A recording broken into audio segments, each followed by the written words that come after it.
Eastern region and the George name were synonymous. When you thought about the East, you thought about the George. 4 regions at the time. It wasn't millennial, like Angelo explained to me the other day. It was operational, it was functional, it was tough.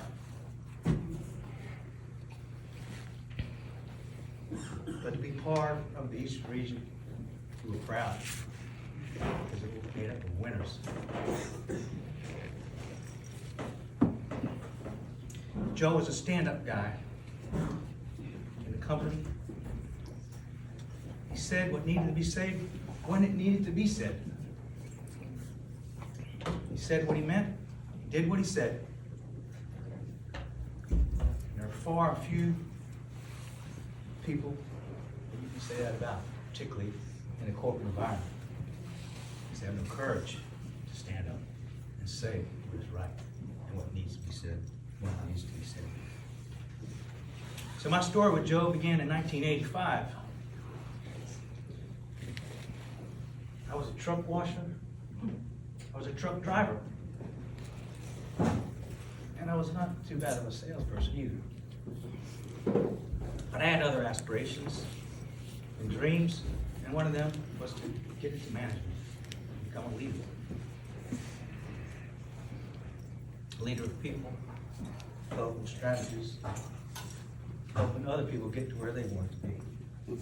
So I managed to put my name in the hat for, there was 4 or 5 openings throughout the company, which required, and they were in different regions, South, Central, West, and Eastern region, of course. So it required to go do an interview, not a one-on-one interview, but an interview of 4 of the most powerful guys, besides from the regional vice president. These regional directors were it.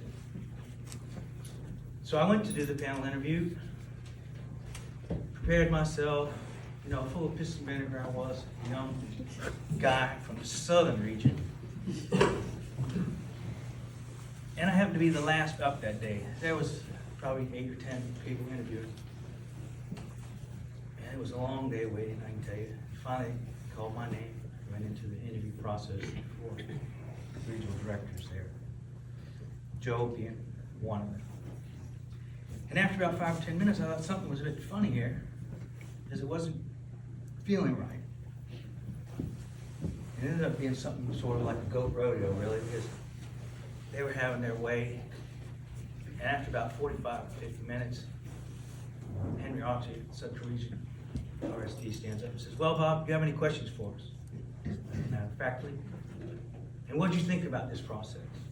And the only thing that I could think at that moment was, this was the biggest bunch of bullshit that I've ever experienced. And I can't believe that you're treating me in such a way. I don't know if they were gonna laugh, fire me, or hit me. Needless to say, I didn't get one of those jobs.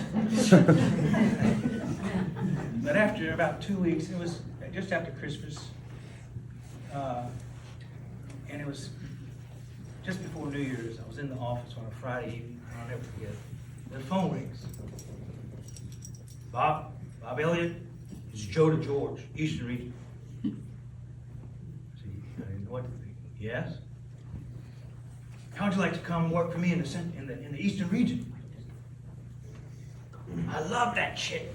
You're my guy. That's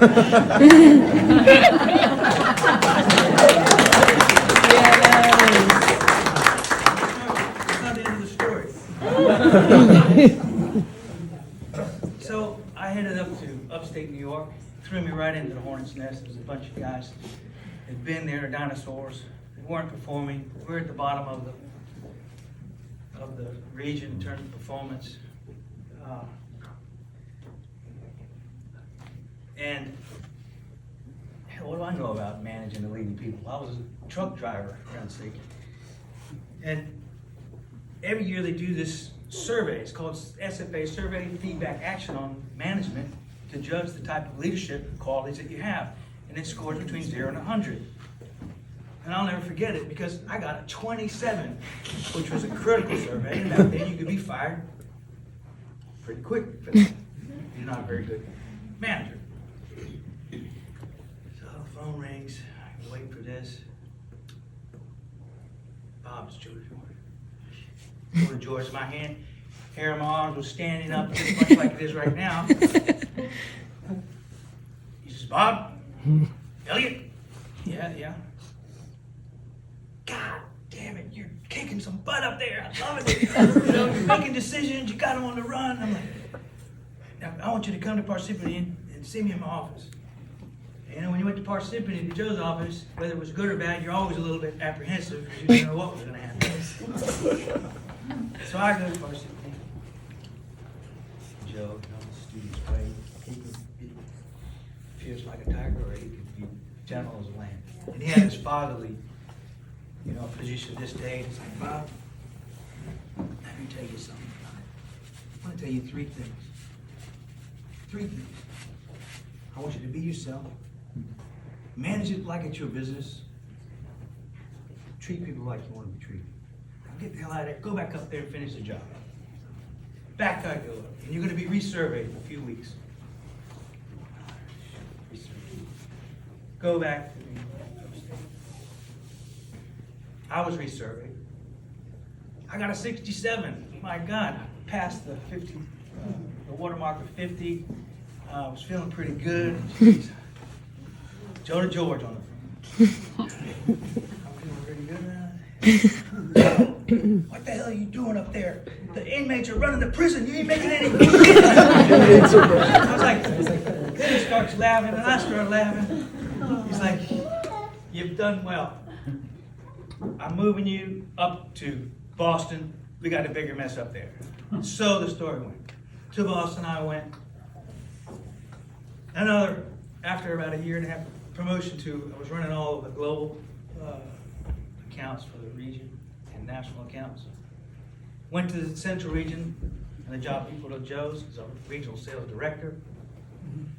And from there, followed my career over to Europe. I was a vice president of sales. And met my beautiful wife there, Ellie. We have 2 children. And it's much like the church says over there, thankful, grateful, and blessed. And Joe really changed my life, changed the life of my family. And my kids, they even know Joe is the cookie man. He sent them cookies at Christmas to South of France. I mean, what a hell of a guy. I retired on my strike point at 55 years old. I was president of FedEx, Europe, Africa, the Middle East, and India, 130 countries, had 30,000 people working for me. 14 vice presidents, 2 senior vice presidents. Damn right I was going to show up here, tell my story. God bless you.